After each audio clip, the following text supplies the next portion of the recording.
The views expressed and the opinions given by the individual host and their guests do not necessarily reflect those of ParaX, its affiliates, or its sponsors.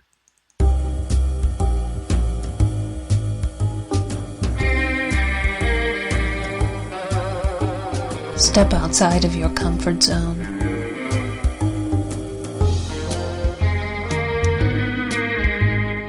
See the world with a whole new perspective. Join us and experience the unexplained on the Paranormal View. And welcome everybody right here to the Paranormal View on the ParaX Radio Network. I want to thank everyone for being with us tonight. Those here in the chat room and those listening from around the world. We appreciate each and every one. Tonight we've got a great guest with us, and we have with us tonight Barbara Duncan. Hello, everyone. And Tabby Cat Gash. How you doing, everybody? And Jeffrey Gould. Maybe. Hello. There Can he you hear is. me? Yeah, we can hear you. Oh, how much of a lag is there? I said it right after I heard you're saying. Oh, a little bit, you might say. So great. All right. Well, we done missed a few minutes, not many tonight, but we had problems getting connected. Wouldn't let me connect, but now we're on. Hopefully, there we go. We got it now. People in the chat room, yeah, people in the chat room can hear us. So, all right, hit that tape button. Oh, it's being taped. Okay. Yes, sir. I'm sure it is. I was taping to start with, so some of the beginning part beforehand I'll have to cut out, but it's being taped. So with that, though, we got a great guest lined up for tonight. And Jeff, why don't you introduce our guest? Yes. Well, our guest is the founder of the group Paranormal Inc. Our returning guest is paranormal investigator, multiple book author, and filmmaker Rich Newman. So welcome back, Rich. Hey, thanks for having me, guys. No problem. Sorry about not being able to get on, but that happens ever so often. I don't know exactly what causes Centova not to connect, but sometimes it does. Yep. Yeah. Definitely. So, but we're haunted on. machine. And like I was saying, the last time we had you on was 10/8/2016, so it's been a little while. And it sounds like that was probably for my first book with Llewellyn. Haunted Bridges. We were talking about Haunted Bridges. That's the book we talked about. Oh, okay, yes. Haunted Bridges. Okay. Sure was. Yeah. A lot of haunted bridges around. I know you go through every state in this book and list different places and what they are, and then you talk about skirmishes, different battles, and you talk about frightening forts, where the dead lie, and historic spirits and structures, and antebellum haunts. Now, just right offhand, how many of these different places for your book did you actually go to? Well, it sounds like you're talking about the Civil War book. So with that one, I probably went to about 75% of them. Okay. And what about this new one here, Passport to the Paranormal?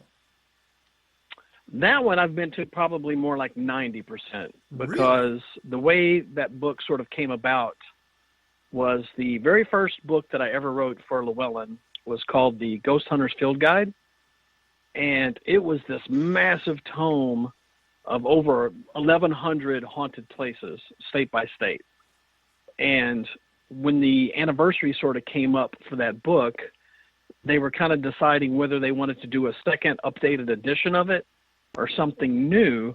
And I actually thought it was better, rather than just re-releasing that book with updated info, that I sort of whittle it down to about my 300 or so favorite haunted places all over the country and call it Passport to the Paranormal. And that also kind of gave me the opportunity to go in there and put some personal stories from some of those places when I was there, and kind of just, hone it down to the best stuff, of the last 10 years or so. Right.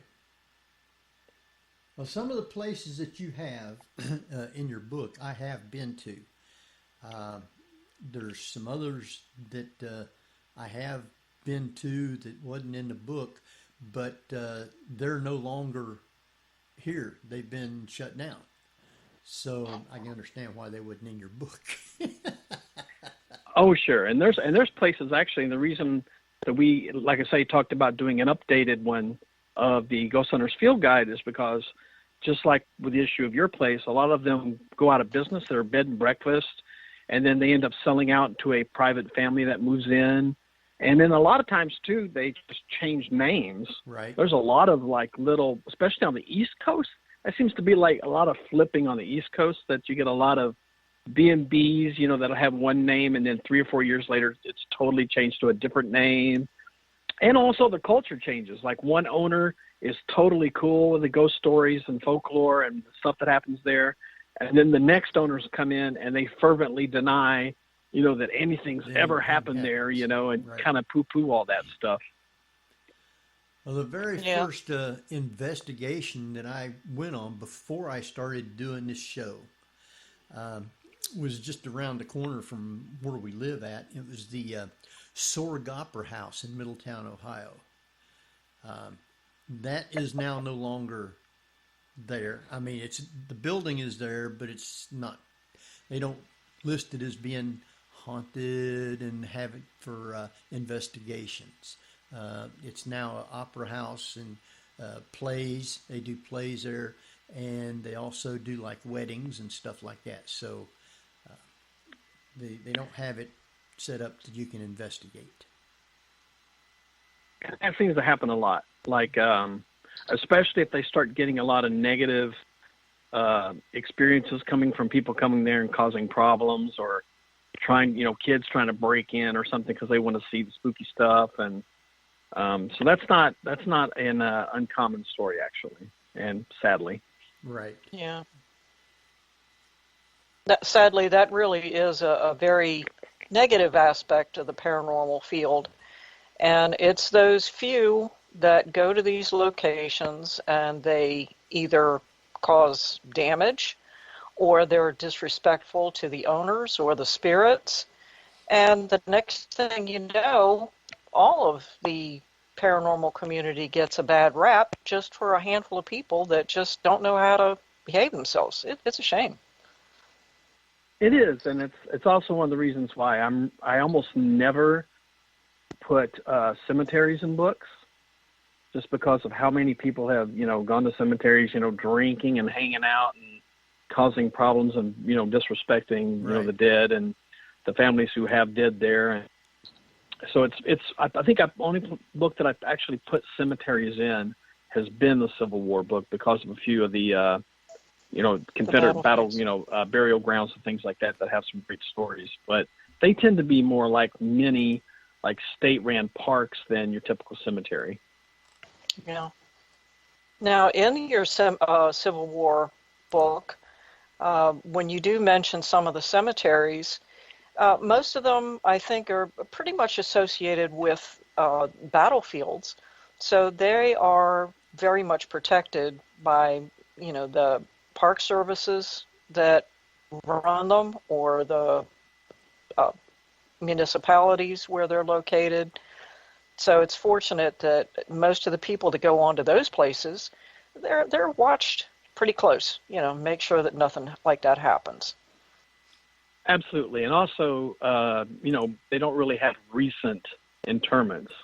Most of the people who are buried there are from the 1800s. So that's another, you know, kind of reason why that, you know, you can worry a little bit less about, you know, a family popping up and being angry that someone kicked over, you know, their dead mother's tombstone. Yeah. Still happens, though.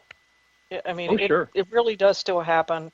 I remember reading a few months back where somebody somewhere down south just decided to go into an old cemetery. There was a handful of newer ones, newer graves in there, but somebody had gone in there, a bunch of kids, and they knocked over some of the old gravestones. And fortunately, they caught up with some of them, and they hung them up by their Buster Browns and caused them to, you know, either make restitution for the damages or out and out put them back.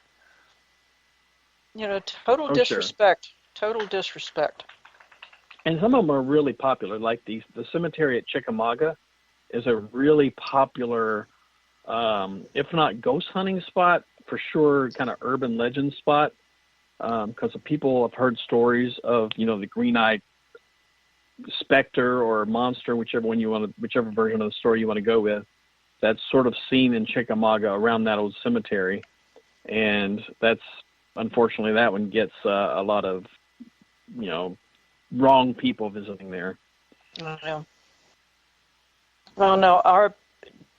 Are there any other cemeteries that you're aware of that have any other critters or creatures associated with it other than just ghosts? I mean, you refer to this green person or green being in Chickamauga. Any other cemeteries that have got any other critters besides spooks in there? I can't think of one offhand that has to do with the Civil War, but we actually have one close to us here in Memphis, Tennessee, in a little town called Atoca, and it's called the Atoca Cemetery, but it's used to be listed in the local, like the television networks and stuff. They would do like an article every Halloween, area about what the 10 most haunted places around Memphis are, and it would always end up on those lists. And they have these bizarre stories where people go to this cemetery at night and see these giant black creatures that look almost like a cross between like a dog and a demon with eyes and these inhuman snarls and growls and things, and all types of different things. It's actually the more people that I've talked to that have gone there, and I actually had a really spooky experience there too, if you want to hear that. But sure. The more that I talk to people who go there, people are kind of convinced that this particular cemetery is kind of like a portal, kind of a haunting, where it's rather than actually being physical ghosts running around or anything or creatures, it's almost like you're just hearing and kind of viewing through to the other side. Oh. Okay, so what happened to you? We actually went out there to do an article back when Paranormal Inc., when we had our active website, we would post little articles around Halloween too about local spots. And we went out there and it was just me and another guy. And we had permission to be in the cemetery, of course. You always get permission to go to these places, people, because I've seen that backfire so many times. But we had permission to be there. And we were kind of out there with our video cameras doing the typical ghost hunting thing. And a cop had actually pulled over a driver on the road adjacent to the cemetery.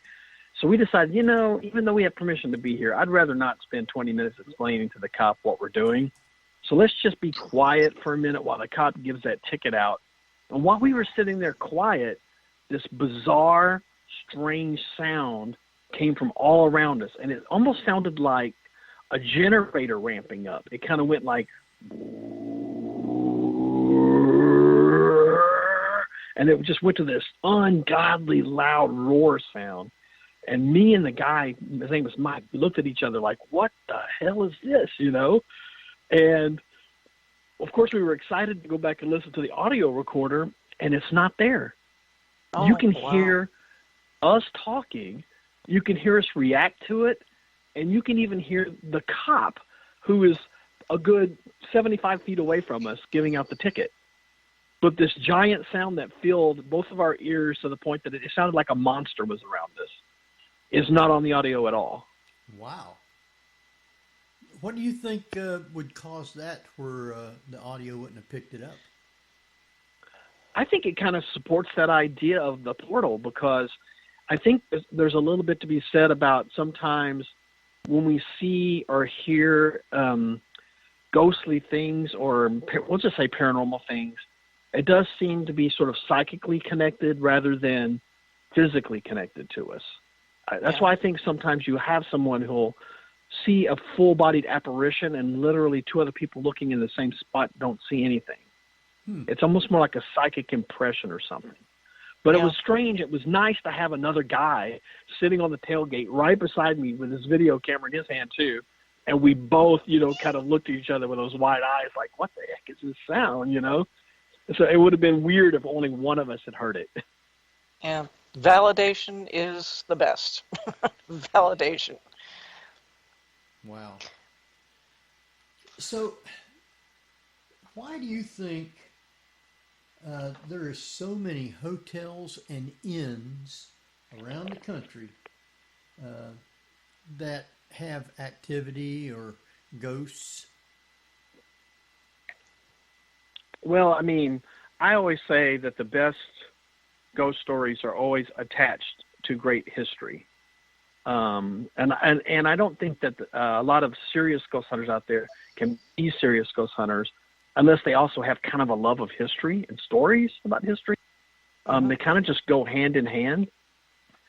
And old hotels, historic hotels, have so much history in them.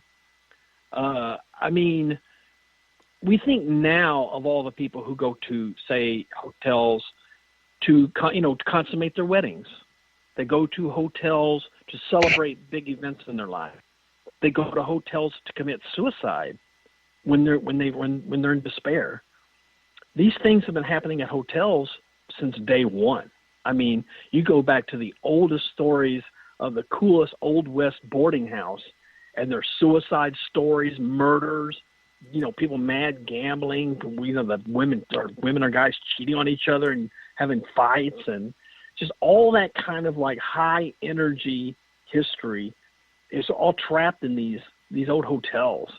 And I just think that when you have that much history in a place, it's going to come out. Yeah, I can see that. I think it's the same way with theaters. There's so much energy that goes through theaters, especially older ones. Whether they started out in the 1800s or if they were just vaudeville theaters that started out in the 1920s or something. The emotions and the energy, not only from the actors and the singers and the orchestra, but the people that come to see it, and it stays there. And you can, for some of us, we can actually physically feel it when we go into these places. It doesn't really leave. That's true. And I also think that theaters are a lot of times, especially during some of the harder moments in our country's history, are moments when people could get away and have some fun and enjoy life. And, in the afterlife, they kind of want to go back to that kind of thing. We have a fantastic theater here in town that's haunted called the Orpheum. I don't know if you've heard of the Orpheum Theater in Memphis, but it's this fantastic circa 1800s hotel. I mean, it's been rebuilt a few times over the years because of fires and whatnot. But it has this great story of a ghost girl named Mary, and she's so popular that she has her own seat in the theater that they don't allow anyone else to sit in. Oh. So no matter what the show is, no matter how big the performer, that seat will be empty for Mary. Oh, that's nice. That's great. I have seen that on people's shows, and I can't remember if the Ghost Hunters did it or one of those groups did that theater, and they was talking about that. Yeah, it's a really popular place for, especially I actually used to appear on shows for like Discovery and Travel Channel. When they would come to the Orpheum, they would call me and say, "Hey, you want to come out and talk to the ghost people for us?" And we'd be like, "Okay." Oh, that's pretty interesting. Yeah. Is there any one particular either hotel or bed and breakfast that you have gone to that has really made an impression on you, or if you've had a really fantastic experience with?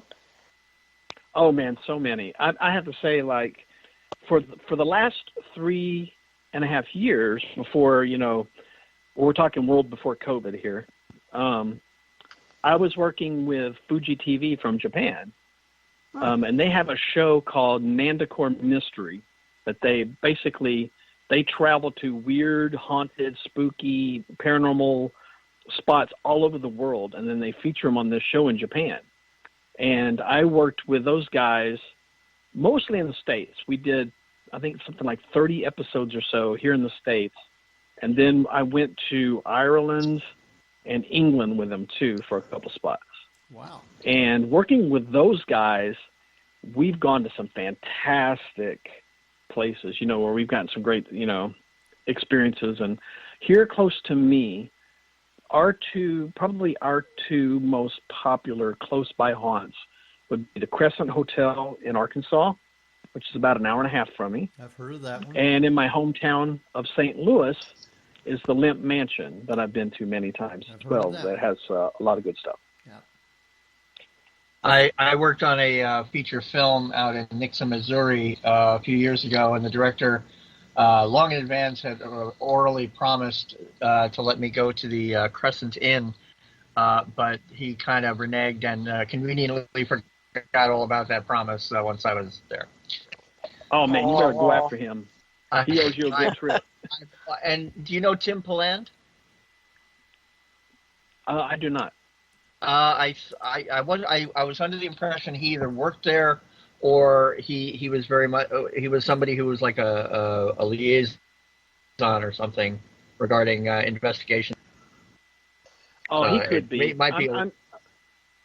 I meet so many of these people. I mean, I'll be honest with you. I travel so much that sometimes it's really hard for me to remember names and things. I remember there was a fella there, and he was one of the guys that was, on the episode of Ghost Hunters when they went to the Crescent Hotel. He does like the tours, like if you go there and you take the ghost tours and stuff. And he's kind of like the popular guy there in Eureka Springs who knows about all the local folklore and the stories of the Crescent and all that kind of stuff. But I've been fortunate enough that I live close enough to the Crescent that I've gotten to stay in all the great rooms there, stay in the, they call it Michael's room. It's where a ghost, apparently while they were building the hotel, he fell about 4 stories to his death. Yeah. And he haunts this particular room where he landed. And then there's another room that they call Theodora's room that's known for a nurse named Theodora who worked and lived at the hotel when it was actually a fraudulent hospital for treating people with cancer. And it was actually a grifter named Doc Baker who pretended he had cures for cancers using the local spring water. And people would come there and pay, just thousands of dollars, which was a lot back then, to get well, and would end up dying. And they would sneak their bodies out during the night and tell everyone else, oh, they got better and they left, And, yeah. And we don't need any got caught about that.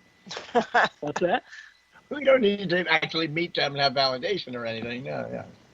Exactly. Well, they ended up actually getting him for mail fraud. They could, they could never quite pin him for the fake cancer stuff, but because he was promoting fake cures in the water through the mail, they indicted him with mail fraud and hauled him off to Kansas City and threw him in prison. Oh. Jeez, no different than did he at least go to a haunted prison? I don't know. It would be worth seeing, though. Have you ever been to the Stanley Hotel? I did. I got to stay in 217. I did. It was a great night too. It was. I went there with the Japanese crew for Fuji TV, of course, because that's any of these hauntings that are sort of known all over the world in America are the ones that they always want to go to. So that was really great that I got to tag out with them. So we did the Stanley and Queen Mary and Lizzie Borden, and if it's a big one that you probably just know the name of, we've probably been there. And at Stanley Hotel, I got to stay in room 217, but we were up about most of the night working on the show, which has a bizarre format, by the way, to show you the difference between American TV and Japanese TV. On their ghost show, what they do is they bring in a sort of up-and-coming actor or comedian from Japan, and they lie to them and say, hey, you're coming to, Colorado to do this beer festival. We're going to use you as the spokesman at this beer festival. And so they bring them all the way there. They stick them in a haunted room, and then we monitor and watch them from another room, and hilarity ensues. Oh, my God. Wow. Oh, Lord. Oh, I'm sure that would be hilarious for some, but not for the person that's in there. Well, now, if they're coming from Japan, do they speak English, or they the guests that they bring over only speak Japanese? Well, they usually only speak Japanese. Well, I and wonder it's pretty funny because the company that I actually work for is called GPUSA and they're from LA, and they're sort of the American liaison company for Fuji TV. So the director and the talent, we'll call them, come from Japan, but everyone that's in the crew other than the director comes from LA, and they're usually Japanese Americans, and they speak Japanese and English. Wow. So I wonder if the one staying in the room hears something in Japanese, or they're talking to him in English. Well, I guess it depends on the ghost, because we're talking about American ghosts, so they're probably hearing them in English. But I don't know that any of them have ever actually heard words that they recognize. But I've definitely seen some terrified people in these rooms. Wow. But I can tell you an interesting thing about room 217 at the Stanley, if you want to hear it. Sure. Oh yeah. Yeah. Well, so are you aware of the story about Stephen King there? Yeah. I know Stephen King was there. I don't know if I remember the story. Well, that's how we got The Shining. Well, that's right. The Shining. According to King himself, he went there in the winter in the 70s, and there was somebody staying in the hotel. And him and Tabitha, his wife, were put into room 217, and he had a terrifying personal experience that he's never told anyone what it was, but it inspired him to write The Shining. So when I went there, we had been working for most of the night watching the fella, we'll call him the sucker, sleeping in the other room, who was experiencing spooky stuff himself. So by the time I got to room 217, it was about 1 a.m. And I pretty much killed everything and just crawled into bed and went to sleep.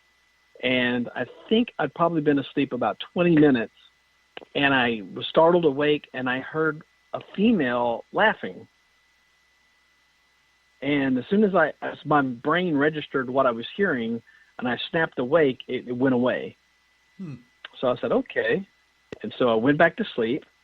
And then about 2 hours later, we're hitting about 3:30 now, I wake up again, and this time the laughing kind of kept going, and I noticed that my bathroom light was on.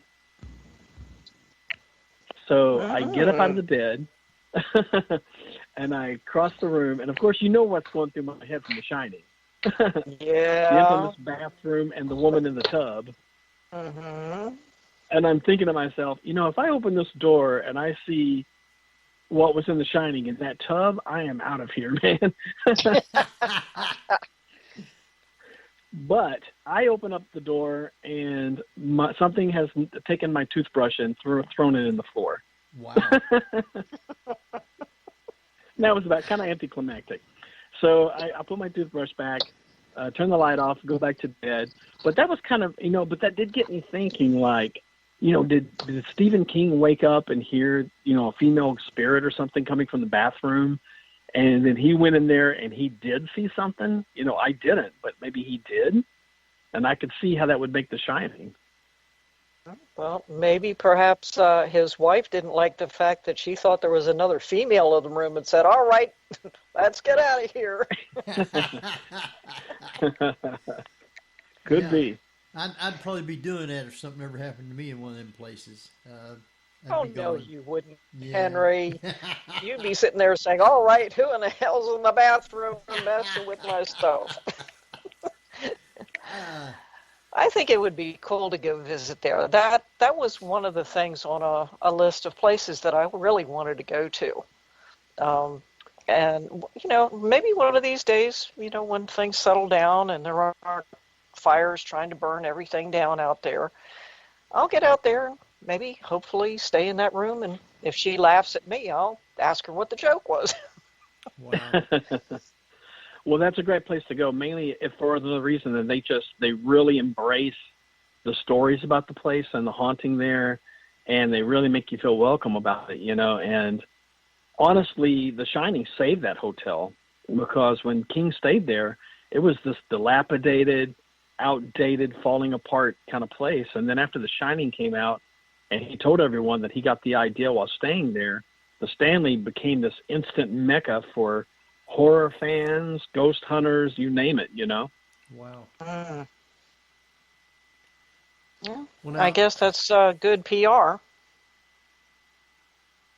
Oh, yeah. Well, and that's always been kind of, working on these books over the years has been kind of interesting, is the amount of places that are willing to go with that PR versus when I first started. Whereas, a lot of people were still kind of poo-pooing ghost stories and not really encouraging, that side of their history. And now, thanks to, paranormal television everywhere, books, people like me writing books and things everywhere, so many more of them are willing to not only tell you their ghost stories, but they publish it on their websites and sell merch and all kinds of stuff, Yeah. In many ways, it's, to me personally, there's an awful lot of places that do benefit from having, advertised that the place is haunted, and, having people to come in, and, a lot of times the spirits are, pretty willing to talk or whatever. Then you have some other smaller places that I've noticed over the years. You go in, I went to them years ago, and the activity was pretty heavy duty, and I've gone back to visit maybe 10 years later, and the feeling there is much, and I can't help but that's because the amount of people that come into these places, they bring in a different kind of energy, good or bad or indifferent. They bring in a different energy, and it has a tendency to change the atmosphere. Have you noticed that? Have you gone back to revisit some place? I've definitely gone back and revisited places. And because of, let's say the first time you go there, like you said, like it wasn't really a popular place, or most people didn't know the ghost stories. So it was sort of easy to kind of do like a ghost hunt on the down low, hit the hallways after midnight when everyone's asleep, and head down and, get some video and do some EVP work and that kind of thing. But now, since everyone kind of knows this stuff, it's hard to get those moments because, like I go to the Limp Mansion now, I won't go near that place on a Friday or Saturday night if I want to go ghost hunting, because I know there's going to be 10 or 15 people there up at 3 a.m. with like a Ouija board drinking, saying, hey, ghosts, come do something, and just pretty much ruining the ghost hunting vibe of the place. Wow. Yeah. Now, I know I don't like to go to these places to do investigations with the big group and pay a lot of money. I cannot do that. If I can go, I go because I'm either doing a show at the place and it doesn't cost me anything then, or I only go with a small amount of people that investigate with me, and that's it. I can't go for these big groups, because when you try to do something, you're hearing talking everywhere. You're hearing them play their little that things, and just you never can get anything. So I keep away from stuff like that. Yeah. Oh, I agree 100%. I mean, I've done events that are based around, like, say, like a ghost hunting class or something, where like I'm teaching a class to a bunch of people who just want to learn like the basics kind of situation, and then they get kind of a ghost tour kind of a thing. Right. I'm cool with like that stuff, because that tends to pop up a lot around here around Halloween. Right. But as far as seriously ghost hunting, I don't like to honestly ghost hunt with anyone more than one, maybe two other people. Yeah. And, I really don't want to be around. I want to know 100% when I get an EVP that it's an EVP. Right. That it wasn't, definitely. Some other guy or girl in the group, who was down there complaining that they need to go to the bathroom or something, know. Right. Well, I know that a lot of times when I've got my audio running, I'll be asking questions. I never hear anything till I go back and listen. And you'd be surprised at the stuff that I actually capture from the questions and stuff like that I asked. I know I did a little house one time where a friend of mine that I was working with said, you got to come to our house because it's haunted and this and that.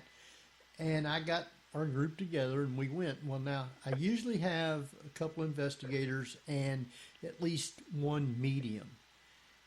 And me and one other guy and a medium was sitting in this house and looking down the hallway to the back door and asking questions. And there's supposed to have been a little girl in the house. And I'm trying to get her to come and talk with us. And about 10, 15 minutes into it, the medium says, she's standing right in front of you. So I'm getting my camera. I'm going to try and take a picture. And Mark asks, honey, can Henry take your picture? Of course, you never heard anything, but on the recorder it says, I'm smiling. Oh. You can't beat stuff like that. And you don't know that they're there or saying anything until you go back and listen to the audio because you never hear anything. That's right. And I also tell people, when you go to a place, that has stories about it like this, just turn your audio recorder on immediately. Right. I mean, don't wait for the ghost hunt. Nope. Even when you go in, you meet everyone, and they're walking you around and showing you around. Let that audio recorder run in your hand. You got a phone. Right there. Turn on the audio recorder and let it run. Yep. You'll be surprised what you get. Sure do. Yeah, you'd mentioned you've been on the Queen Mary, you said, right?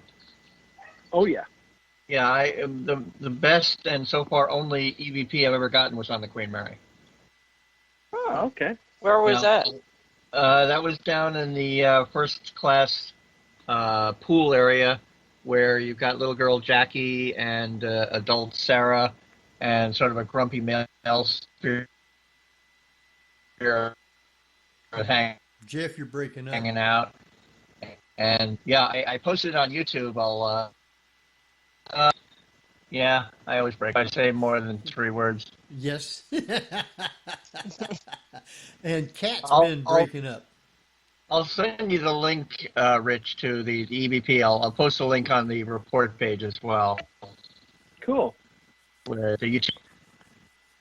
I had a pretty decent experience at the Queen Mary too. We were I can't think of his proper terms, and I don't want to mess it up, but he's like the pretend bosun of the ship, but he's kind of like I guess he worked, because it's a hotel. The Queen Mary is basically a hotel now, and he's sort of the what's the word I'm looking for? Who's the guy at a hotel that always tells you where the good restaurants are and gets things for concierge? you? Concierge. Yeah, concierge. He's like a concierge of the Queen Mary, but he has like a name, because he wears like a captain's looking outfit, and it's like he's the bosun or something. I don't remember exactly, but he was taking us, and I say us, me and a couple of guys from the Japanese crew around the ship and telling us the stories. And we go down into like the underneath the guts of the ship, where all the engines and all that stuff is. Right. And he's taking us through and talking about this really heavy door down there that was supposedly crushed someone. Right. Door 13. Yeah, that was supposed to have crushed someone. And he's telling us about it, and as he's telling us the story, and we're running the camera filming him, the temperature drops like 20 degrees. Wow. I mean, it felt like someone opened up an icebox behind us. Wow. And and I have to tell you, every single time that something spooky happens while shooting with the Japanese folks, they get really frightened quickly. They take ghosts very seriously, and as soon as anything starts happening, they will instantly kind of go pale and their eyes will get really wide, and they kind of start looking as a way to leave.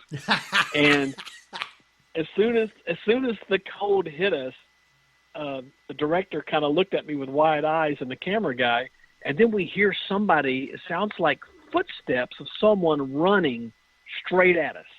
You can hear this doop doop doop doop doop doop doop doop doop, and then it was gone. And it was just like someone had just like charged us while we were standing there. Wow. Now, could you hear that, or you only caught it on the recorder? No, it was audio. We could hear it live. Wow. It was in real time. Wow. I mean, he was literally telling us about the door and the stories about the door, and I guess the Queen Mary had been used to transport troops at the end of the war or something like that, of World War II.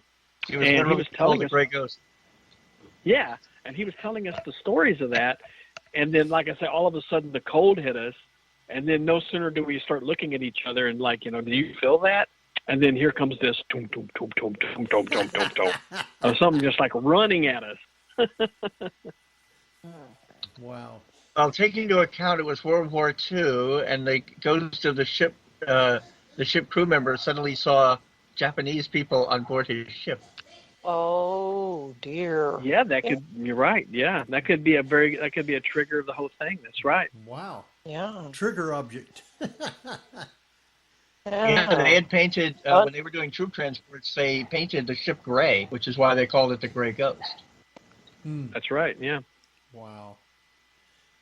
Now, I know, Barbara, you live in San Francisco, and she's been on the aircraft carrier. A couple times, right? Oh, a lot more than a couple. Oh, really? Yeah, he was this Hornet. Yeah. Which one? The Hornet. Okay. Yeah. The only EVP I was ever to catch there was one that said, "Can you hear me?" Wow. And that was from the birthing. Was you on like a tour or? No. You can go on the ship and just walk around. And that's what. And if you go in the weekdays, there's nobody there, so you can pretty much do your own ghost hunt. Wow. They don't stop you. So. Well, that would be interesting. I know the Hornet was in a few battles, and it got tore up a little bit, didn't it? I believe so. It was also transporting prisoners of war. And, of course, it also picked up the very first Apollo mission. So. Right. The capsule. Yeah. Yep. Interesting. Oh, yeah. Lots of stuff happening on there. A couple of fires, I think. Wow. I suppose it's decommissioned now and just used for tours. It's a museum. Yeah. Yeah. Wow. LA or San Francisco? Where? In Alameda. It's in Alameda. Mm-hmm. That's not very far away from San Francisco, right? Cat, you're breaking up. I have no idea. Alameda, yeah, there's a naval station. And Jeff, you're breaking up. Always. I know it's not my computer, people, so. But there's something about water. We're going to actually have to exercise this one. There's something about water that I think carries a lot of energy that keeps some of these ships haunted for a very long time.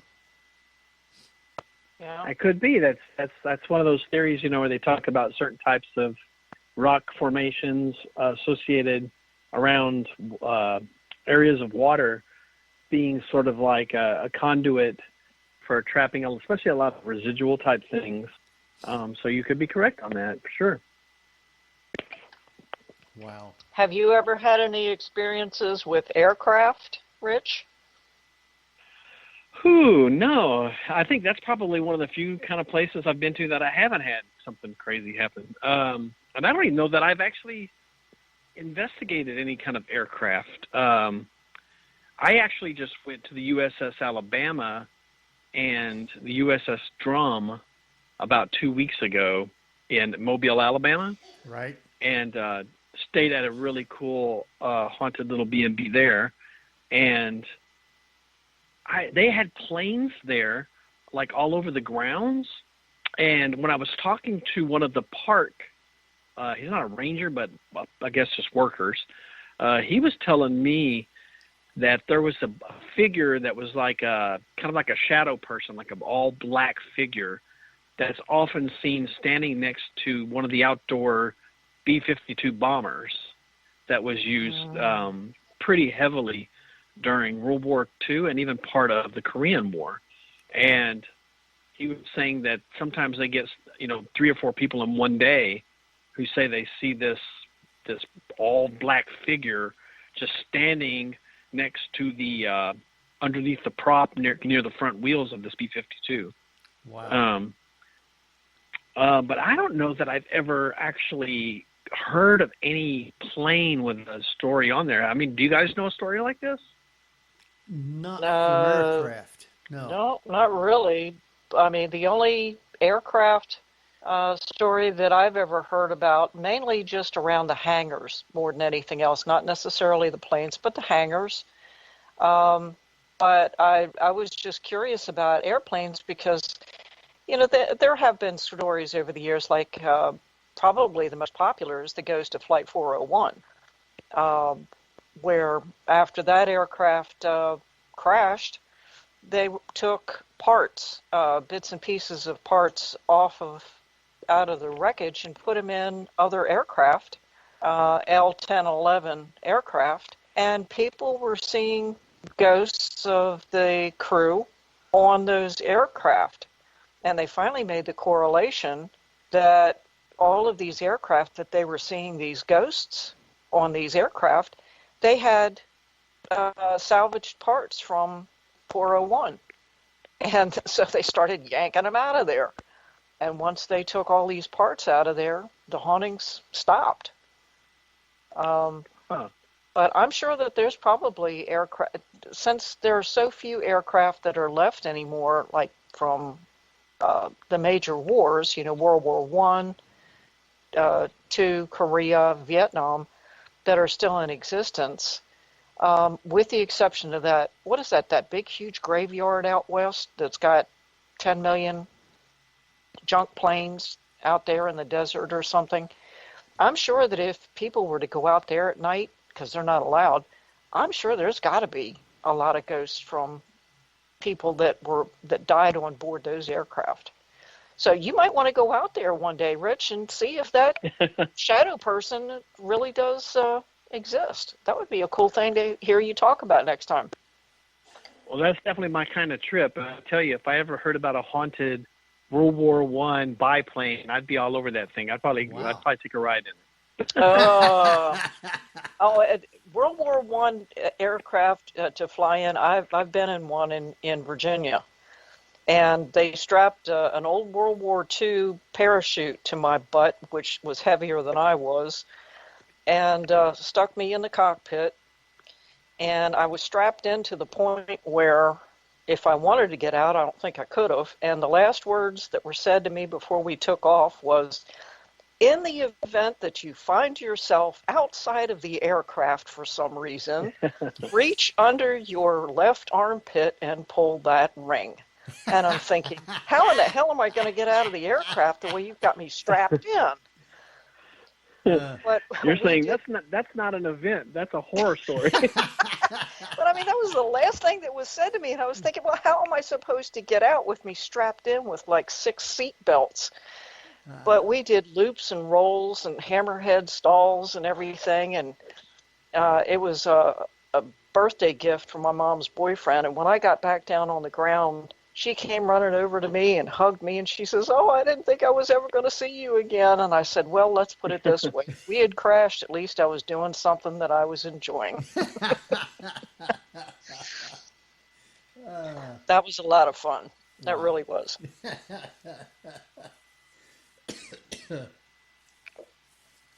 So, Jeff, you still with us, or did you get bumped off? Yeah, probably. If I can say more than 7 words without it cutting me up.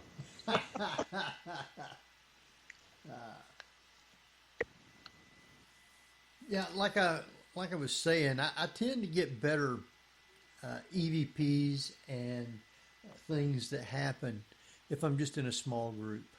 I don't like going, and I've been to Waverly 4 or 5 times with Para-X Radio, and I would get to go there for free with them to do my show, but I would also get to go in there to investigate. That is one huge spooky building. Oh yeah, I've been to Waverly a couple times. Yeah, I mean, it's just one of those places that unfortunately it's hard to avoid a crowd there. Yes, like I mean, especially if you go for any of their official like tour times or any of that kind of stuff, you know, you're going to be there with a group of 10 to 20 at least. And yeah. Oh yeah, and it's I just when I see a group like that, then I just something in my brain just goes, okay, this is not a serious investigation thing. This is just a let's have fun, take a tour, hear the stories, experience it. Maybe we'll get something great on a great photo, right? Or a great video clip or something, and just kind of concentrate. But yeah, I agree with you. Like, I mean, if I know there's going to be a lot of pollution going on, and I don't even like to be around people with those, with their broken radios doing the radio thing. Yes. And yeah, it drives me crazy. They got an old school not far from me called Post Town. It's in Middletown, Ohio. And matter of fact, they've got an event, I think it's this month sometime. And you can go set your table up and, people comes in, autographs or whatever. You can talk about your show and things like that. But generally, later on after the event, if you want to stay, they have ghost hunts of the building. It's supposed to be pretty haunted, but I don't, because I leave before it gets dark.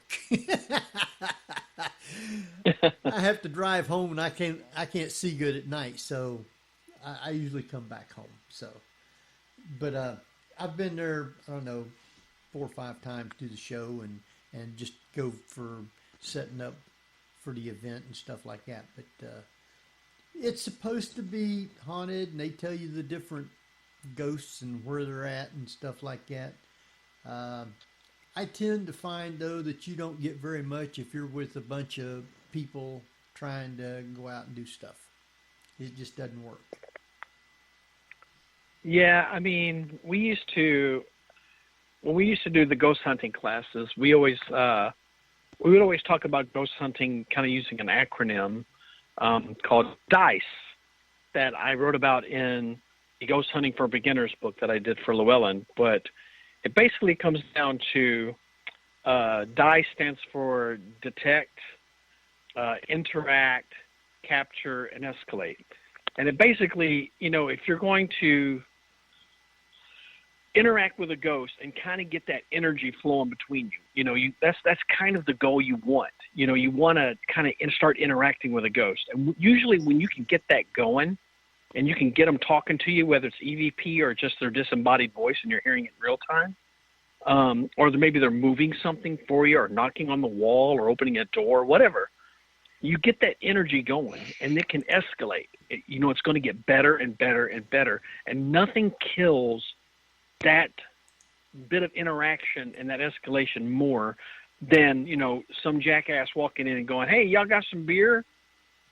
Because they, it was other people from a group in the tour with you. Right. So many times you do these public events, and people, and I don't fault them for wanting to have a good time, but I can't take those kinds of ghost hunts very seriously. I mean, when everyone's walking around with coolers of beer and everyone's in groups of 4 and 5 and they're, hanging out and talking, and they're talking to each other so much, they never hear a disembodied voice anyway. They're too busy talking themselves. That's it. So, yeah, I'm not that guy that's going to poo-poo that kind of event or anything, but something in my brain just automatically goes, okay, this is not This is not me getting to go hunt. This is just everyone wanting to have a good time, so I'll just do that too. Yeah. Yeah. That's the way it goes. All right, I think we're going to take us a quick break. I know we missed a few minutes at the start of the show, but we're going to go ahead and take our break, and then be about 6-7 minutes, something like that. Remember, your mic will be live, and I'm going to let Jeff. You still with us? Yep. Okay. You want to take us out for a quick break? Exactly. You're listening to the Paranormal View on para-x.com with hosts Henry Foister, Ceiling Cat Barbara Duncan, Tabby Cat Gash, and myself, Jeffrey Gould, with our guest author and filmmaker, Rich Newman. So stay tuned for more of the Paranormal View after the break. Para-X Radio, programming for the open mind. And welcome back, everybody, right here to the Paranormal View on the Para-X Radio Network. I want to thank everyone for being with us tonight. Those in the chat room and those listening from around the world, we appreciate each and every one of you. Tonight we have with us Barbara Duncan. Hello, everyone. And we got Tabby Cat Gash. Hi, everybody. And Jeffrey Gould. Hello, hello. All right. And we want to welcome back our guest tonight. Who is our guest, Jeff? Still Rich Newman. Still? Oh. By the way, Rich, It's still me. what was the name of the TV show, Magical something? The Japanese one? What was the title again? The Japanese show is called Nandacore Mystery. Mystery. Okay. Is that Manticore like the mythical beast? No, Nandacore, like Nandakore. That would have made Ah, okay. That's why we couldn't find it. I was looking up the mythical beast, the Manticore. Yeah. My bad. My bad. I heard too. I want to remind everybody in the chat room, if you do have questions, you can private chat them to either Ceiling Cat, Tabby Cat, or myself, Henry Foister, and we will get those right over to our guest. I know there's a lot of places that I have done that has closed. One is being, and I forget what the name of it was. It was an old folks home, and we went there, and we was down in the day room just talking, Kat and I, and we never heard anything. But the recorder, when we go back and listen to it, picks up a little girl, and she says, "Please wake up." We have no idea if someone had died or somebody was sleeping and she wanted to go home. Just, please wake up. And that was all we caught. But Yeah, and that's a pretty typical EVP story. I mean, people, you try to learn as much as you can about a location before you go there and do an investigation and EVP work, so you sort of ask pertinent questions. But a lot of times, because we don't hear answers coming back to us, we don't get that real-time feedback. We're kind of feeling around in the dark, and we get those unexpected kind of answers, Right. And it was a great place. It closed a few years back. It was a very small town, just off the interstate. And I guess it had been closed. When the people closed it, they packed up, walked out, left everything. All the records, all the equipment, everything was right there in the building. They just left it. So, Wow. Shame. The people was trying to get it going as investigations and stuff. Wasn't doing the greatest. I mean, they was doing some business, but it wasn't enough to actually pay for it and keep it going. So they ended up selling. And it's kind of hard for a old folks home to capitalize on a haunted reputation. Right. Not like a hotel or a restaurant or a living museum or something that can sort of do tours and such. It's kind of more difficult in that particular situation. But I've definitely seen, my fair share of places closed down. One of my favorite B&Bs of all time was here in Tennessee, called Magnolia Manor in Bolivar, Tennessee. And it was just this great antebellum home turned into a B&B, super active. We used to do Halloween events there every year. We used to have just great investigation. I even featured it. I shot a documentary called Ghosts of War, where we went to haunted places associated with the Civil War. This was prior to writing the book, Ghosts of the Civil War. And this was just one of my favorite places. And unfortunately, the owner of the house, B&B, she got Alzheimer's, and her family struggled with that for a while, and they ended up having to sell the property, and it's no longer a B&B. So I've seen that kind of stuff happen a lot. Wow. Now, I have been up on one of the hills back behind Little Round Top, and they had one of them towers up on top of the hill up there that you could climb up, and there wasn't no way I was going to be climbing no stairs like that. You're talking about Culp's Hill. Right, Culp's Hill. And I was there to the edge of the top, kind of, looking down through the wood line. And all of a sudden I hear this zing through the trees, and then I caught this voice said, "Get down." I mean, it wasn't, it was caught on the recorder. And I thought that was pretty interesting because there wasn't anybody there, and it picked up a voice like they was telling you, they're shooting at you, get down. Well, I mean, and that's cool, man. I'm glad you got that. That's actually not too uncommon. I mean, when you start talking about battlefields, especially stuff like Gettysburg, usually your typical stories are audio events. People hear the sounds of gunfire, like the shouts of battle, maybe even like the crying of the wounded or the moans of the wounded kind of thing. Right. Or voices like doing battle, things like you heard, and happening around them.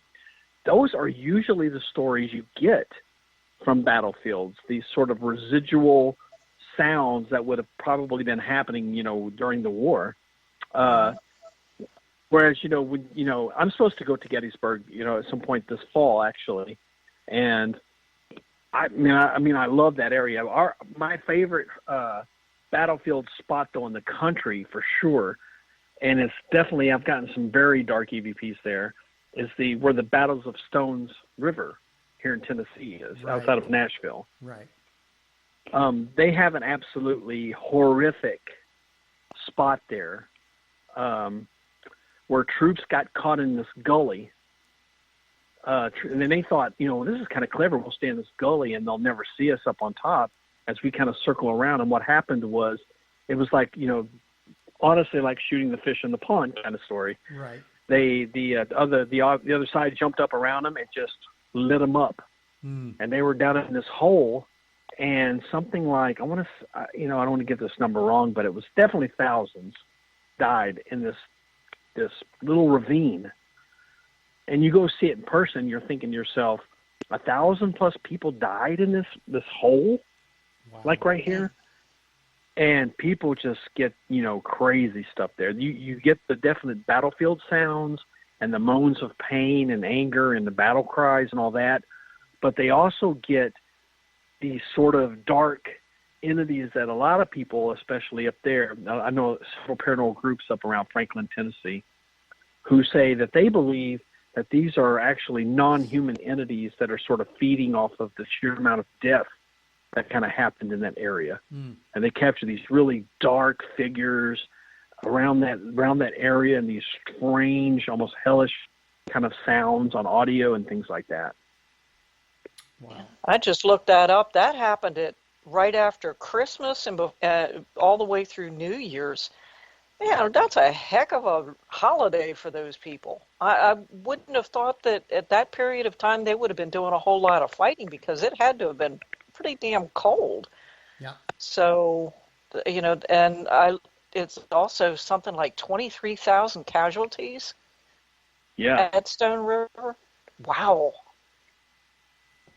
And it's one of those that people don't talk about. You know what I mean? Because everyone kind of knows, the Gettysburg and Shiloh and some, the bigger battlefields. And Battle of Stones River, like you mentioned, was, close to the holidays. It had a lot of casualties. There's just a lot of interesting stories about that particular battle.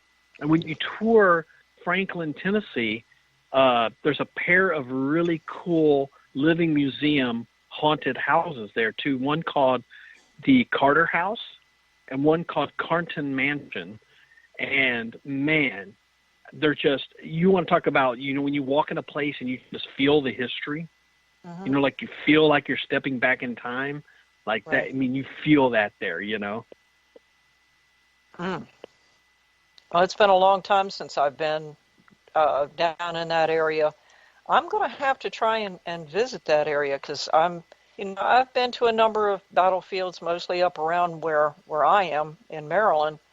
But Stones River sounds like it's probably between that and what the other one was. What was the other one that was down there in that same area? Was it Shiloh in that? Well, yeah, Shiloh is south of there. That's down here. Shiloh's close to me. It's right down here in Middle Tennessee, outside Memphis. Yeah. All right. Yeah, and that's a pretty interesting battle too. And the house I was just talking about a minute ago, that was a B&B called Magnolia Manor, had a historical spot in that story because prior to the Battle of Shiloh, the three major Northern generals of the time that ended up in Shiloh, which was Grant, Sherman, and I think McPherson. Does that sound right? Yeah. Yeah. Ended up coming to Magnolia Manor, and even though the man who actually lived there, he was deployed to war with the Confederate Army, but his wife was there with her children, and she still hosted them and treated them like gentlemen and allowed them to stay there while they basically plotted the Battle of Shiloh. And infamously, while they were talking at the table, the woman of the house came down and was waiting on them. And General Sherman said the statement, "I believe that all Southern men should be just exterminated at birth." Wow. Ouch. Yeah. And she got really upset because her husband and her oldest son were in the Confederate Army at the time. And Grant told Sherman, "You're going to apologize to her for that," and made him stand up and apologize to her. And Sherman was so angry that he was forced to apologize to this woman that as he went upstairs to his room, he slammed his saber into the banister of the staircase and left it there. And even to this day, if you tour Magnolia Manor, that cut is still in the handrail of the stairs. Wow. where Sherman slammed his sword. Wow. What a jerk. Oh, well, that's a mild term. Sorry. Shiloh, for a lot of us Northerners, we always refer to it as Pittsburgh Landing. So instead of the Battle of Shiloh, if anybody wants to know, that was called Pittsburgh Landing. I wonder why it is that the Northern people had a tendency to name battles after areas, and the Southerners had a tendency to name it something else. It's like the Battle of Sharpsburg and the Battle of Antietam, the Battle of Shiloh, and Pittsburgh Landing. That's an interesting way of putting it. So when you go to these places to investigate, I find it interesting that unless you try to relate to the spirits that are there by talking in a manner in which they can understand, in other words, using terms, names, and so forth that they would understand, you could go down to a battlefield such as Shiloh and refer to it as Pittsburgh Landing, and any Confederate soldier is going to look at you like you've got two heads. And they might not even Right. relate to you. They might not even talk to you. You've got to talk to a spirit in a manner in which they can understand you, something they can relate to.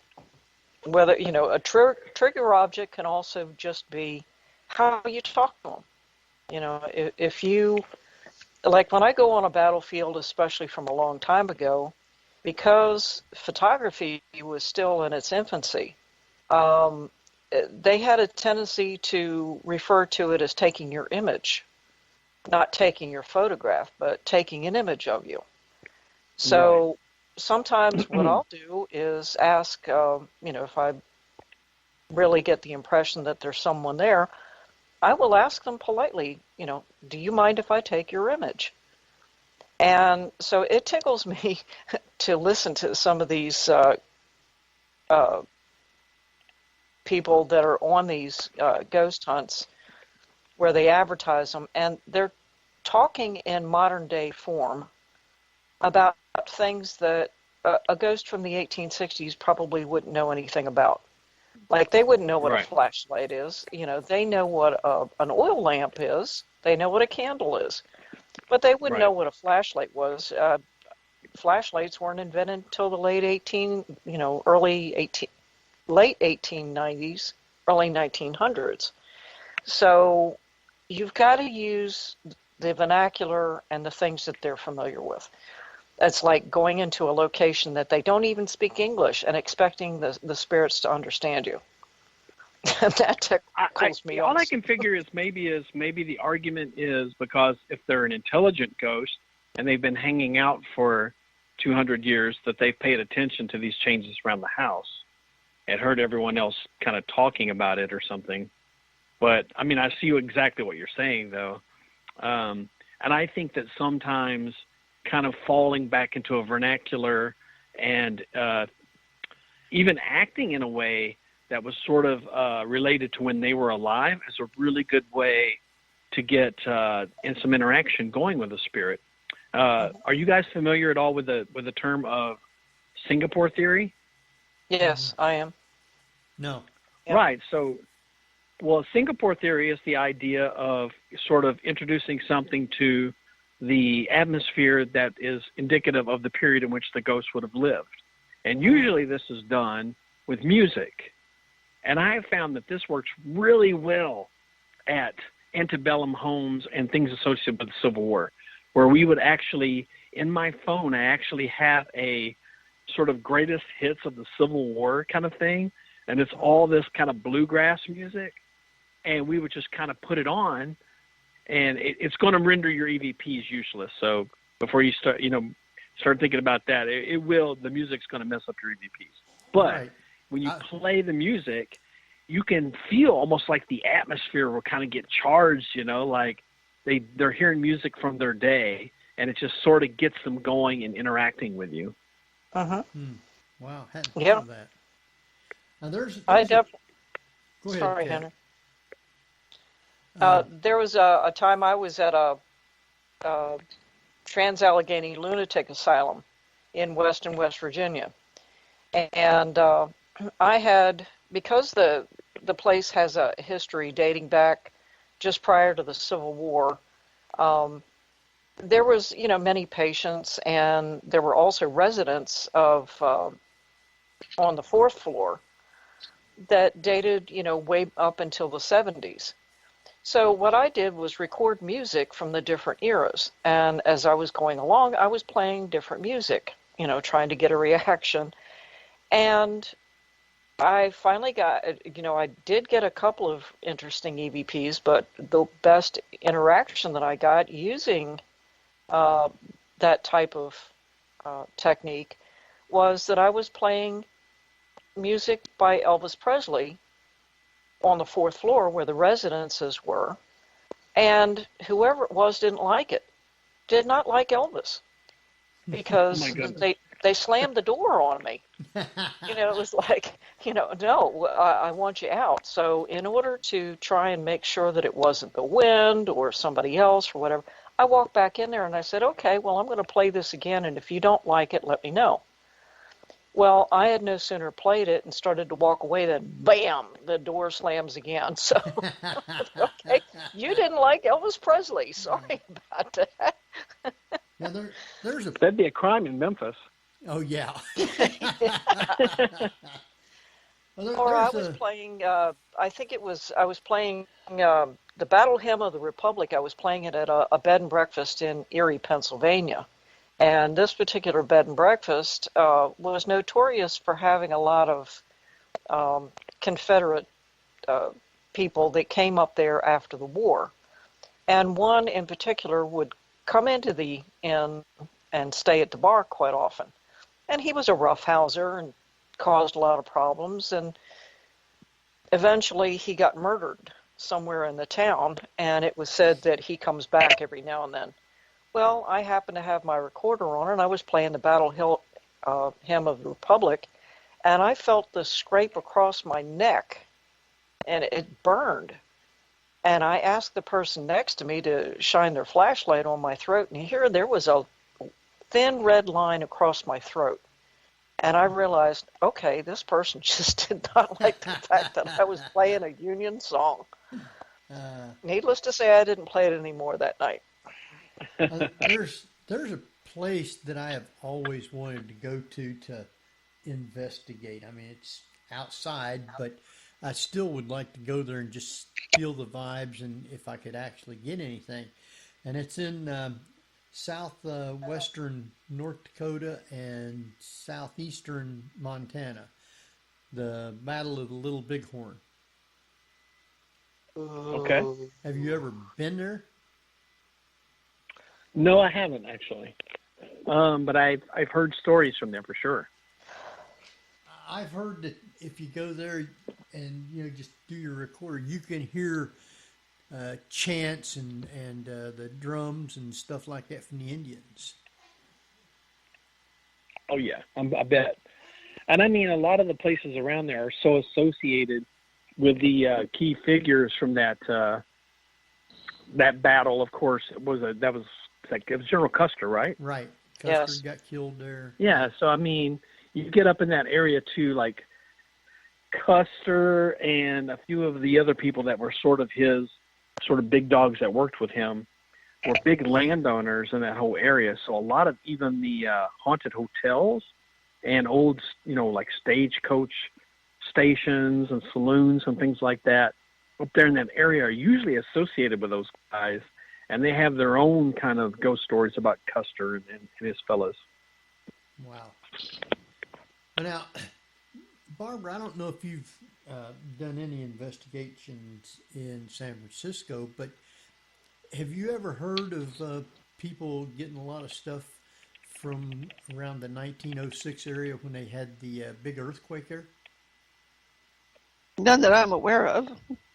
I mean, there's a few spots from the hotels. Remember, this was a big Shanghai port, so right. There's a lot of tunnels going through there that supposedly, but you can't get at them anymore because the ground is so unstable. Right. So, well, I would just wonder from the destruction and all from the earthquake, because it was fires and buildings and everything just got tore down. So I didn't know if people would be able to pick up. Well, probably not, due to the fact that this city is always noisy now, with traffic and all that stuff. I doubt if you could pick anything up even at nighttime there. You can pick things up, just not EVPs. Let me put it that way.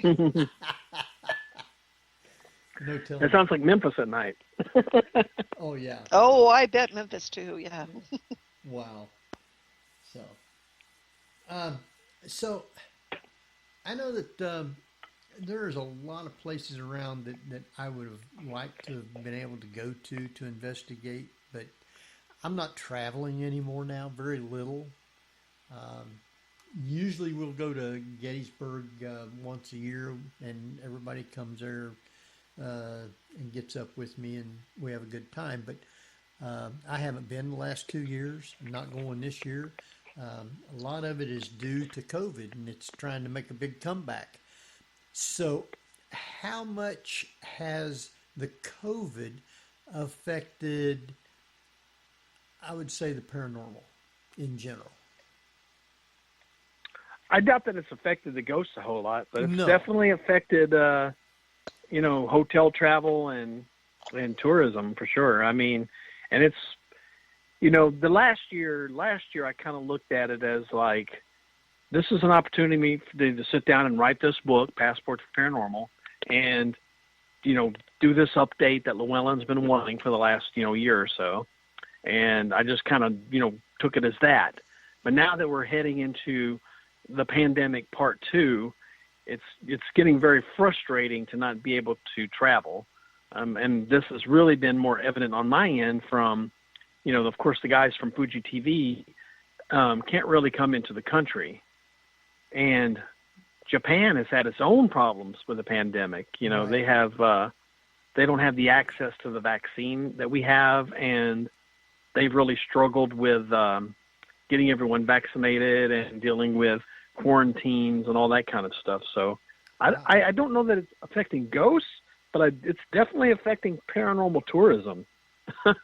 Wow.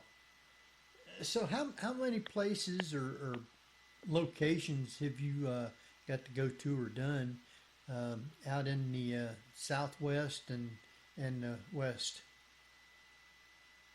Quite a bit. I mean, when you get into looking at some of the locations that I put into this newest book, I mean, like I say, I've been to about 90% or so of all these. And so, some of these were trips with Fuji TV, and some were for previous books, and some are just me. I'm just a traveler. If I can just, Memphis is a great spot right in the center of the country. Right. So, yeah, it's really great for just, being able to get out and travel around. And of course, the coast being the farthest away. But some of my favorite spots have been out west, especially you get into in Nevada. We went up to the Mitzpah Hotel, and we did stuff it's right up there by Area 51 too. It was really cool because it's in Tonopah, Nevada. And so when we drove up there from Las Vegas, we basically got to pass right through Area 51 and got to do a little bit of sightseeing there and go to the little alien and the infamous mailbox and all that.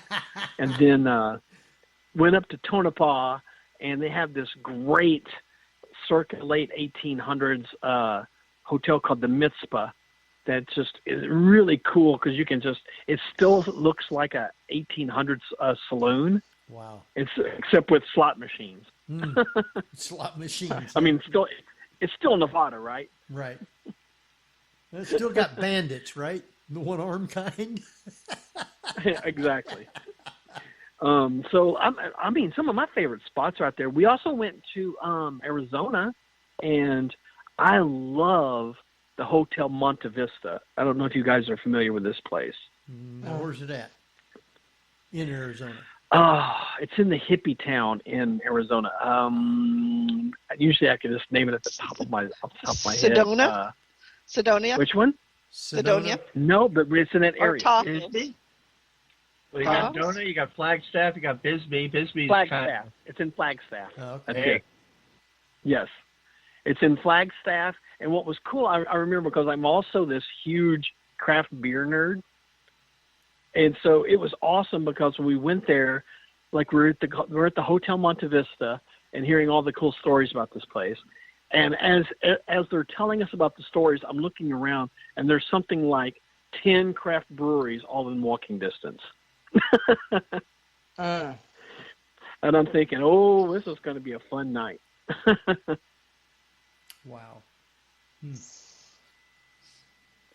Interesting.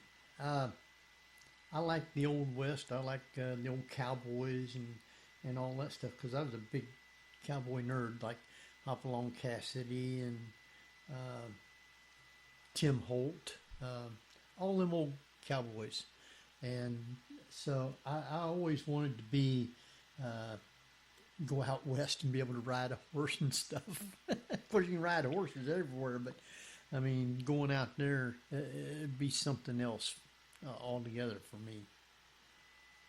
Now, see, you sound like my old partner, and he had this really strange idea that if we were going to go and visit a lot of those kind of haunted places, that we should kind of head out towards like Nevada, California, you know, I guess kind of following the old gold rush kind of a trail kind of thing. Right. But honestly, if you're into that stuff, the best state to go to is Arizona. Because Arizona, you still have, if you look at, for instance, like the Arizona section of my book, almost all my favorite places in Arizona are those Old West places, like Big Nose Kate's Saloon, right, the Birdcage Theater, the Old Copper Queen, the Red Garter Inn, even the old Yuma prison, where they used to throw all the old gunslingers they would capture. All these places are such great haunted hot spots. Like, I mean, you could soak up all of the 1800s gunslinger stuff and ghost stuff that you would want in one short trip through Arizona. Wow. Well, they had a lot of them there. They had Billy the Kid and just a whole bunch of those bandits and stuff like that. Well, sure they did. And I mean, people forget, though, that Arizona is the center of almost all of what we think of as when that horrible period of in American history when we were actively fighting the Indians so much, the Native Americans. Right. So, like, when we were really going after the Comanche and the Apache particularly, who were pretty vicious, strong fighters, right, that was mostly in Arizona and New Mexico. And a lot of times what we think of as sort of like the meaner kind of gunslingers of the day, right, would go through Arizona. I mean, you look at Big Nose Kate's, for instance. right. Big Nose Kate, the person that the saloon is named after, she dated Doc Holliday. Wow. And that was his main girlfriend, even through like the Tombstone period when he fought with Wyatt Earp and everyone. Right. Right. All these people hung out at Big Nose Kate's Saloon and the Birdcage Theater and the Copper Queen and all these places. So, like, I mean, you had to be a pretty mean, kind of a badass, you know, to hang with the fighters down in Arizona back in the day. Wow. So Big Nose Kate was too. I mean, didn't she? And there was another saloon keeper down there, and I can't remember her name. But Big Nose Kate and her got into an argument, and I believe one of them knifed the other one. You're right. You're dead right. Kate was a badass, and I mean, there was a reason that Doc Holliday was in love with her. And I mean, and she was a strong business owner at the time. She, being Big Nose Kate's, was probably the biggest saloon in the Southwest at that time. And Wyatt Earp invested in her, you know, in her businesses and stuff. Even when Doc passed away, Wyatt Earp kept up with Big Nose Kate. And yeah, I mean, I think you just had to kind of be a tough person to live there. Yeah. Like, I mean, that was just a rough area. Isn't that where they had the gunfight at the OK Corral too? That's right. That was in Arizona. Yeah. Mm-hmm. And Wyatt Earp, let's see, didn't he go on after he was a lawman there and become a sports writer? He was. Oh my goodness! Don't get me lying. I have no idea. He married a San Francisco socialite, and he's buried in Colma. He converted to Judaism, and he's now buried in the Jewish cemetery in Colma, really? California. Wow, yep. I didn't know that. Huh. And he lived up into the, 25, 30s? Yeah, I'd have to look at this. I have to look at his tombstone to find out. I think so, because I know he was a sports writer, wasn't he? No, that was Bat Masterson. That was a sports writer. Bat Masterson. Yeah. But yeah, no, I think Wyatt Earp retired as a socialite in San Francisco. Wow, I didn't know that. Now you see, when I was growing up, I would hear a lot of these stories because my great grandfather, who lived to the ripe old age of 107. Wow. When I was very little, he was still around, and he was a character because he lost his left arm in an accident when he was 7 years old in 1895. Wow. And it was literally, he fell out of a tree and he broke it, and no one knew how to fix it, so they amputated it. Wow. So he went his whole life with only one arm, and he would wear these white button-up shirts that he would button up all the way to his neck. And every time that I ever saw him, he would be sitting in a room by himself with a spittoon. He actually had a spittoon and chewed tobacco. Wow. And he was a Pinkerton gunslinger up until the 1940s. Wow. And there were several articles written about him in the Kansas City Star because he was kind of known as this one-armed gunslinger. Wow. See, right there's some stories you ought to put in your new book. Yeah, definitely. Yeah. Well, he was a trip. I mean, because when I would visit him, I was a St. Louis City kid. And then I'd go visit this guy, and he's sitting here with his button-up shirt, his handlebar mustache, using a spittoon, and talking about chasing down gunslingers in the early 1900s, you know. Wow. What great memories. Yeah, I know my family came from Manchester area in Kentucky, and there was feuds. I think my family left that area in the early 40s. But my grandpa, the house where my grandma lived, he got killed in a logging accident. He's buried up on the hillside of the home where they lived. I've been there and got to go up and see the cemetery. But the area, you had to be careful because our last name was Foister, and there was other families that didn't like the Foisters, and you could get shot very easily. I mean, even to this day, they still have feuds and stuff in that area. So it's well. Let me give you a good reason to go back to Kentucky, because it'll bring us back to the ghosts here, and also satisfy your need for the Old West. So in Kentucky, there's this fantastic bed and breakfast that you can stay at called Talbot Tavern. And when you go to Talbot Tavern, it actually dates back to the 1700s. Wow. In Kentucky. Oh. It was one of the oldest spots on the old stagecoach trails heading to the Mississippi River from the East Coast. Wow. And this place is a trip. Now, during the 1800s, they actually credit the first person who ever saw a ghost in Talbot Tavern as none other than Jesse James. Really? Wow. Huh. And what happened was in the 1800s, Jesse James had become the hot outlaw, and Missouri was after him. So he and his brother Frank ran over to Illinois and then cut down into Kentucky, and then decided they'd lay low at this tavern, Talbot Tavern, for a while. And Jesse James, when he would sleep, he would keep his gun laid across him in case anyone tried to catch him in his sleep. Wow. And according to the folks at Talbot Tavern, Jesse James woke up in the middle of the night and there was a strange figure standing at the foot of his bed. So he whipped out the gun and started just immediately shooting it. And the bullets went right through him and into the wall. And he went downstairs and told them about it. And they said, "Yeah, this place is haunted." And he was like, "Okay, then I'll remember that." I stayed there a few more nights. Man. But if you stay in the Jesse James room at Talbot Tavern, the holes from his bullets are still in the wall, right there for you to see. That's neat. And what town is this in?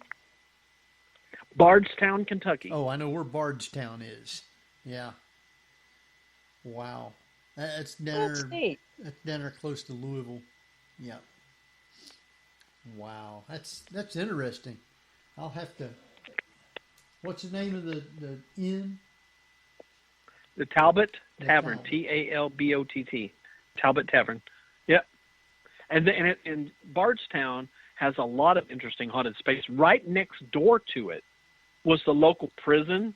Because, like I say, this was a frontier tavern / roadhouse / post office / everything that would have been pertinent to everyone who was staying in that area.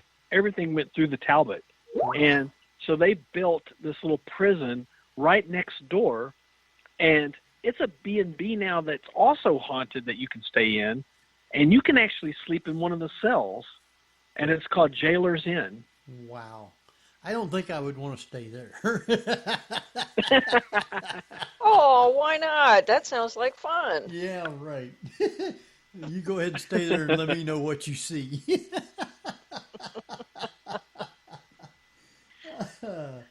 That's interesting. I'll have to remember that one.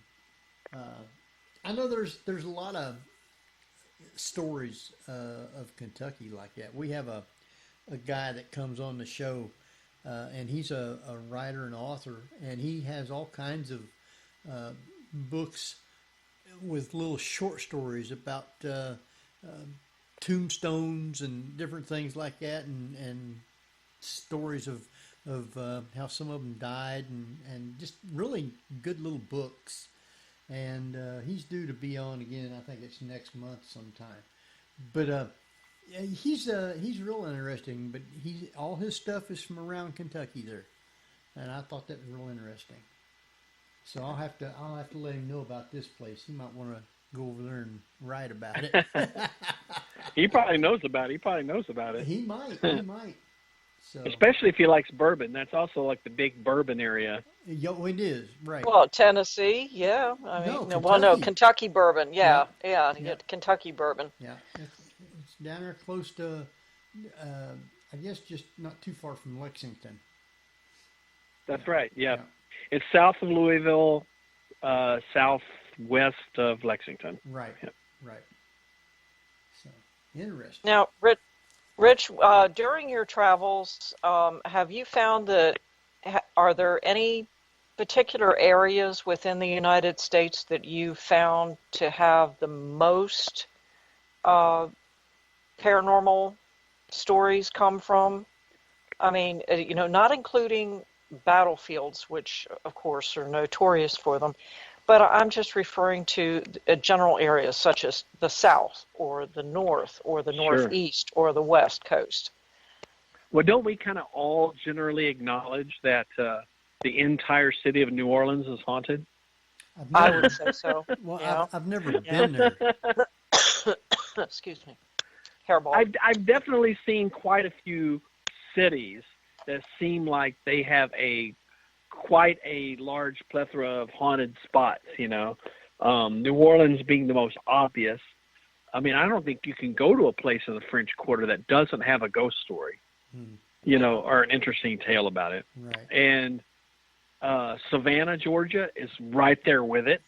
Savannah, like almost every restaurant, hotel, anything you go to is going to be that way.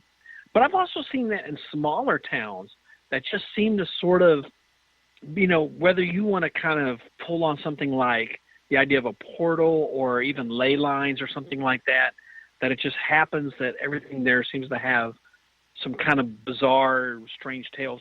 Eureka Springs, Arkansas, is like that. They just have a lot of haunted places in one city. And when you go to the Crescent Hotel and take their tour, the fella that I was talking about that does tours there, and he was on the show Ghost Hunters and Ghost Adventures and all that stuff, but he often says, you can't walk through Eureka Springs without hearing a ghost story. The whole town seems to be haunted. And whether it does seem like a lot of these towns that are built around like natural springs that are running underneath them, and that combination of certain types of stone and water seems to conduct a lot more paranormal activity. But number one place for me would be New Orleans for sure in America. Wow. Interesting. So, what have you heard of an area where there's been a lot of big tragedy and stuff being haunted? A lot of what? Tragedy, oh, yes.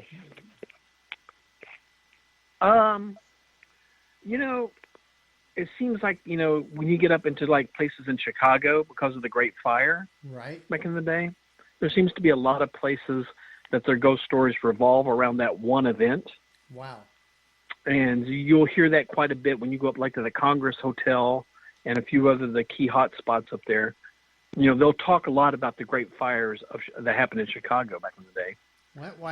And it does seem like New Orleans, I mean, and to bring up a newer tragedy, I noticed for this newest book, when I went down and traveled, and I'm really close to Louisiana, so it's an easier trip.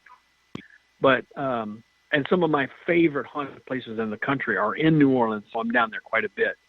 But I've started hearing a lot more stories about things that's happened post-Katrina. Right. A lot of the places, families who are devastated and lost loved ones, and places that really suffered a lot just since Katrina, they suddenly have these ghost stories. So for sure, I think they seem to be very isolated, you know, sort of events and activities, but for sure areas have, you know, and I would be shocked if San Francisco did not have at least a cluster of older buildings and hotels and things that probably date back to that earthquake. And I ran into that in Anchorage, Alaska, too. The Anchorage Hotel and places around Anchorage remember the old earthquake from Alaska from the 1800s. Right. And a lot of their stories have to do with that. So, yeah. Wow. So I'm quite sure that there's so many places that you have not been to the biggest part of them. Oh, well, for sure. Yeah. I'm still trying to get to every place.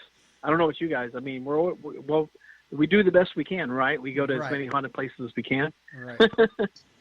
Pretty much. Exactly.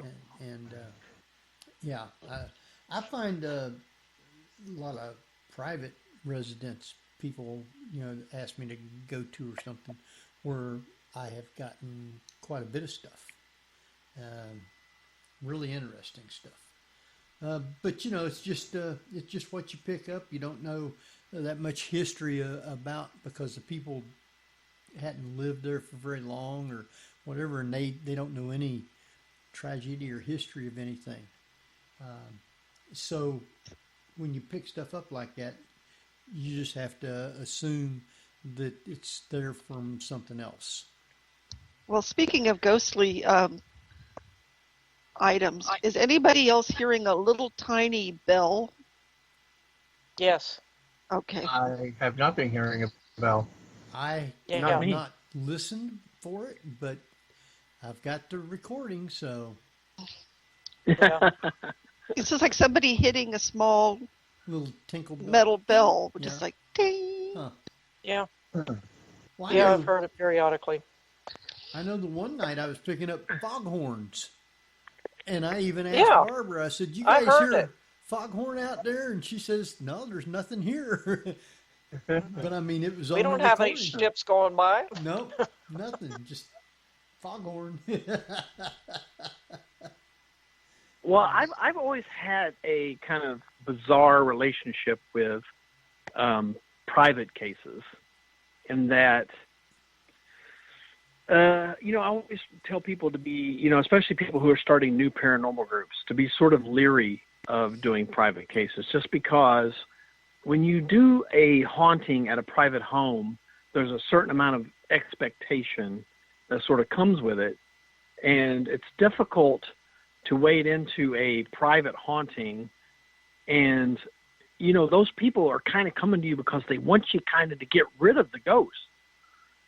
And that becomes kind of a problem, because there really is no great guaranteed method of getting rid of a ghost. Right.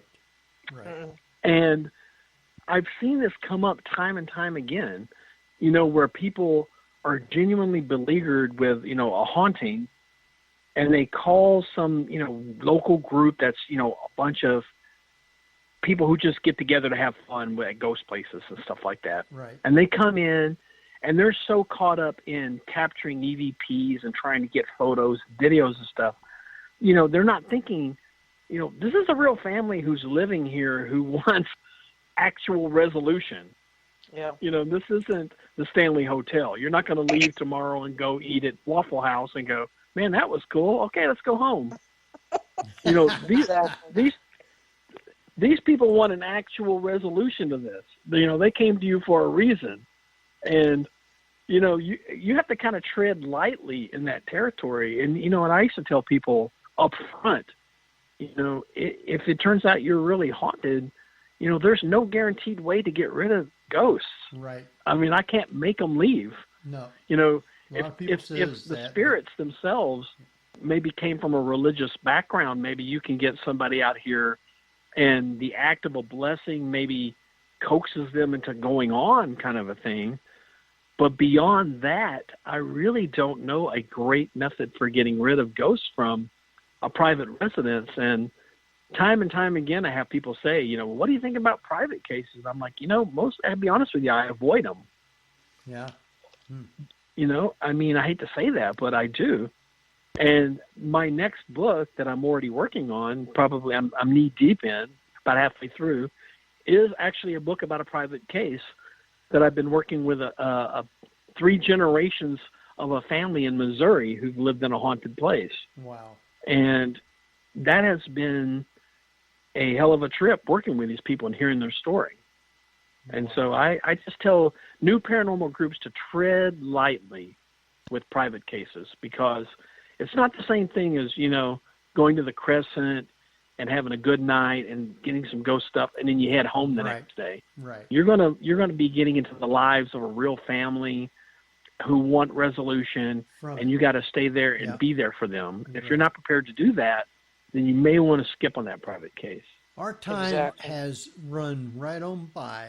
I want you to give out how people can follow you and contact you or whatever, and then stay on till after we're off, and we'll thank you. Well, here in the next couple of days, my website will be up and fully running. It's Rich Newman US, and you can always find me. I have an author page on Llewellyn and Amazon, and that's pretty much the easiest way to keep up with it. All right. With that, I want to thank everybody for listening tonight. And real quick, who's our guest next week, Tabby? Next week, our guest is Jeff Mudgett, author of Bloodstains, the story of notorious serial killer H.H. Holmes, who is also Jeff's great-great-grandfather. See you next week. All right. With that, anything you guys got before we jump off? As it's 10 o'clock now. So we're going to go ahead and go. I want to thank everybody for listening tonight. And till then, this is Henry Foister. Jeffrey Gould. Barbara Duncan. Tabby Cat Cash. And we will see you next week at the same time. So good night, everybody.